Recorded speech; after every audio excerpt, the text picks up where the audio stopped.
name of the Lord this morning. Sometimes you may see me start off with such a big grin or a big smile on my face. And this can be attributed to the fact that it is very challenging to do your own home video. So much obstacles sometimes. But bless God, this morning I'm up early having a cup of tea, and I decided to post early today. It makes, I think it warrants less background noises and so on, and that I just really wanted us to have a heart-to-heart talk this morning, because I posted a message yesterday entitled "Pursue, Go Up and You Shall Recover All." And again, God did confirm that message again this morning through another servant of God. And to those of you who might think, well, okay, Marlene Carrington, who is Marlene Carrington? And, probably just somebody who decide, at least for those of you who don't know me, who decide to just get up on Facebook and show herself and, whatever. But it's not about that. For those of you who don't know me, maybe I should have introduced myself before. I am indeed an ordained minister of the gospel in the pastoral and evangelistic area. And God at times do minister, words or messages that I'm sure would be beneficial to some of us, if not most of us.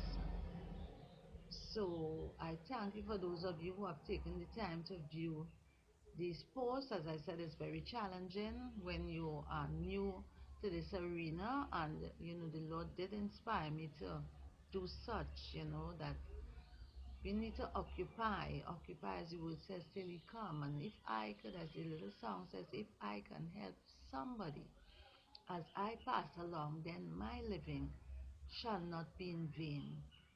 This morning again, I said I want to have a one-to-one, heart-to-heart talk with us, because truly, God has been so gracious. God has indeed been so gracious to me. I don't know about you this morning, but if it had not been for the Lord who was on my side, I don't know where I'd be today. And I'm indeed so gracious to God for His goodness.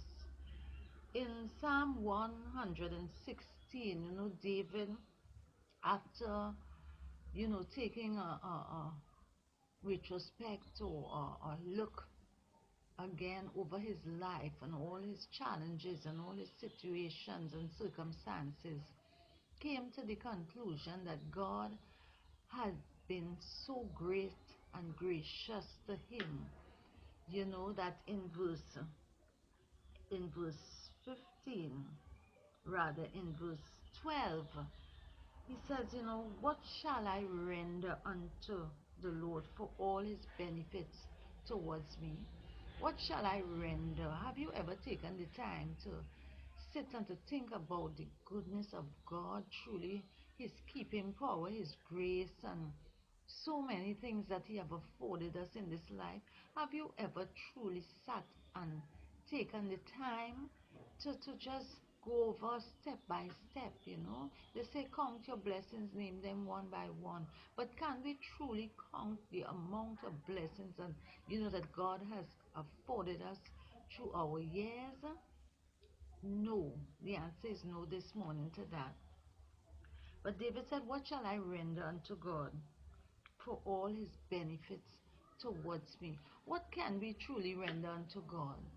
The wise men came bearing gold, or the kings, if we would say so, they came bearing gold, frankincense, and myrrh. But how much was that, of use to God or to the Christ at that time? How much was it really of use?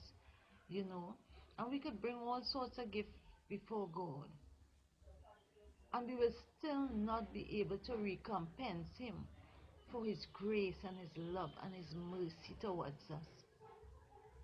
And David came up to one conclusion. He said, hey, you know what? I know I will take the cup of salvation. I will take the cup of salvation because in the midst of everything, the ultimate sacrifice was Christ dying on the cross for us. And many of us today, we just turn our backs on Him. We don't take the time to dialogue with Him. We don't take the time to interact with Him. You know, we just turn our backs and we go our own ways.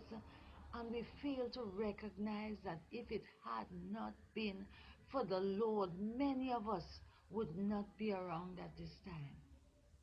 But David in his wisdom said, I will take the cup of salvation, because truly salvation is a gift to us through Christ, God's Son.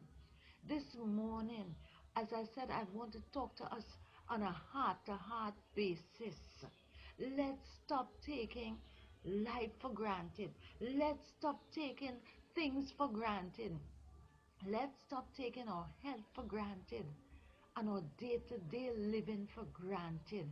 And let us remember the ultimate sacrifice on the cross.